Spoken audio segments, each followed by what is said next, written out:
How to export videos in Kling AI. Hey everyone, welcome to our channel. Today I'm going to show you how you can export videos using Kling AI.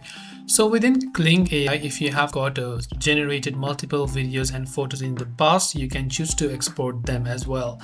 In order to do so, once you launch the Kling AI app, you can just go to the assets folder towards the top left of the screen. So once you're here under assets folder, you can select all of your creation types, whether it is creatives, uploads, image editing, canvas, or any other format. So how much ever content you might have generated, you'll find the particular content here, and you can just click on the export button next to that particular media that you might have generated.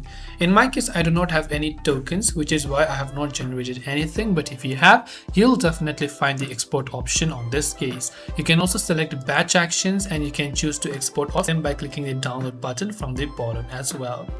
This way you should be able to go ahead and then export videos in Kling AI. Hope this video helped you out. If you have got any further questions, do feel free to leave them down below. Thank you for watching and see you soon in the next video.